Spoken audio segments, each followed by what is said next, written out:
Hi everyone, this is Rashi. Welcome to our YouTube channel. So in today's video, we will learn about Archimedes principle and buoyancy. हम अपने daily life में देखते हैं कि जब हम पानी में कोई डिफरेंट ऑब्जेक्ट डालते हैं तो कुछ ऑब्जेक्ट तो पानी के ऊपर फ्लोट हो जाते हैं, जैसा कि आप यहाँ पर देख रहे हैं कॉर्क का स्लाइस फ्लोट हो रहा है। कुछ ऑब्जेक्ट्स होते हैं जो पानी में पूरी तरह सिंक हो जाते हैं, मतलब कि उस पे डूब जाते हैं, जैसे कि यहाँ पर एक आयरन बॉल आपको दिख रही है। और कुछ ऑब्जेक्ट्स होते हैं जो पार्शियली इमर्ज्ड होते हैं, मतलब कि आधा डूब जाते हैं। तो ऐसा क्यों होता है कि सेम वाटर में डालने पर अलग अलग ऑब्जेक्ट्स अलग अलग तरह के फिनोमेना शो करते हैं? तो ये सब डिपेंड करता है किसी भी ऑब्जेक्ट की डेंसिटी पर।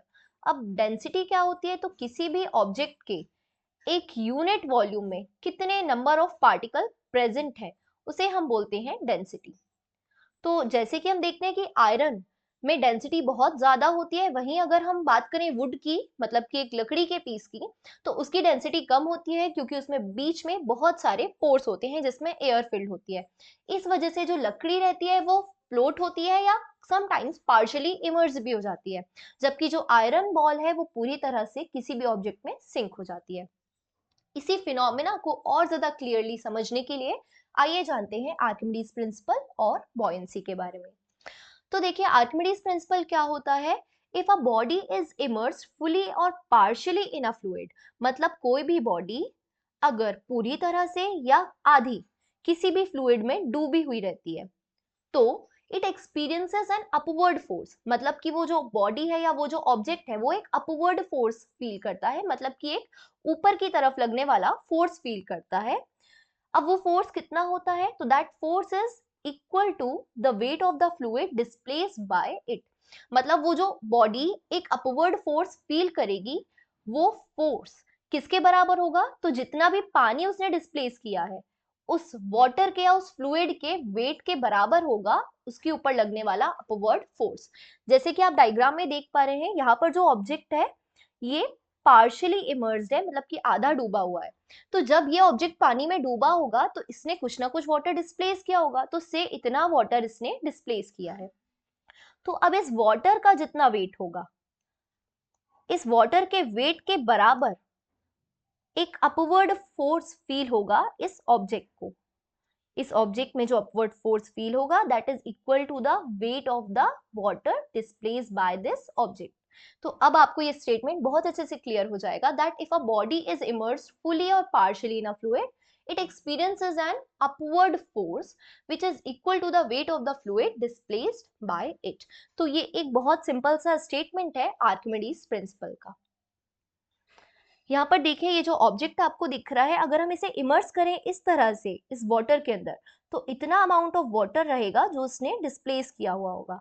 तो इस वाटर के वेट के बराबर ही अपवर्ड फोर्स फील करेगी ये बॉडी। अब इस अपवर्ड फोर्स को हम क्या बोलते हैं? तो इसे बॉयंट फोर्स भी कहते हैं। बॉयंट फोर्स के लिए एक प्रिंसिपल होता है दैट इज द बॉयंसी। तो देखते हैं बॉयंट फोर्स क्या होता है। So the buoyant force is the upward force, मतलब पानी किसी भी फ्लूइड की तरफ से किसी भी बॉडी में जो अपवर्ड फोर्स लगता है उसे ही हम क्या बोलते हैं? Buoyant force on an object wholly और partially immersed in a fluid. This upward force is also called the upthrust, मतलब बॉयंस फोर्स को ही हम अपथ्रस्ट भी कह सकते हैं, upthrust by any fluid. Due to the buoyant force a body is submerged partially और fully in a fluid appears to lose its weight, मतलब पानी में जाने के बाद कोई भी बॉडी हल्की फील होने लगती है बिकॉज ऑफ दिस अपथ्रस्ट और because of this buoyant force. अब जानते हैं आर्किमिडीज प्रिंसिपल के एप्लीकेशंस क्या है, मतलब कि रियल लाइफ में ये कहाँ कहाँ पर यूज होता है। तो it is use in designing of ships and submarines, मतलब जितनी भी शिप्स और सबमरीन्स डिजाइन की जाती हैं that all are based on the Archimedes principle, जिससे कि वो वाटर में जाके फ्लोट हो, ना कि उस पे सिंक हो जाए। उसके अलावा लैक्टोमीटर्स में भी यूज होता है। लैक्टोमीटर मिल्क की प्योरिटी चेक करने के लिए यूज होने वाला एक इंस्ट्रूमेंट है, तो लैक्टोमीटर में भी आर्किमिडीज प्रिंसिपल का यूज होता है। उसके अलावा हाइड्रोमीटर में यूज होता है, हाइड्रो मतलब वाटर, तो हाइड्रोमीटर में इसका यूज होता है to determine the density of fluid, किसी भी फ्लूइड की डेंसिटी। डेंसिटी का मीनिंग मैंने आपको ऑलरेडी बताया हुआ है कि किसी भी यूनिट वॉल्यूम में नंबर ऑफ पार्टिकल प्रेजेंट जो भी होते हैं उसे ही हम बोलते हैं डेंसिटी। जैसे अगर हम इस ऑब्जेक्ट में देखें तो इसकी डेंसिटी बहुत ज्यादा है, वहीं अगर हम इसमें देखें तो यहाँ पे इस ऑब्जेक्ट में डेंसिटी कम है। तो हाइड्रोमीटर्स में इसका यूज होता है डेंसिटी ऑफ फ्लूइड्स नापने के लिए। उसके अलावा it is also used in hydraulic lifts, मतलब पानी की वजह से किसी भी वेटेड ऑब्जेक्ट को लिफ्ट करने के लिए जो यूज किया जाता है उसे हम बोलते हैं hydraulic lifts. Okay, so thank you for watching. Hope आपको आर्किमिडीज प्रिंसिपल और बॉयंट फोर्स बहुत अच्छे से क्लियर हो गया होगा। Please like, share and subscribe our YouTube channel. Thank you.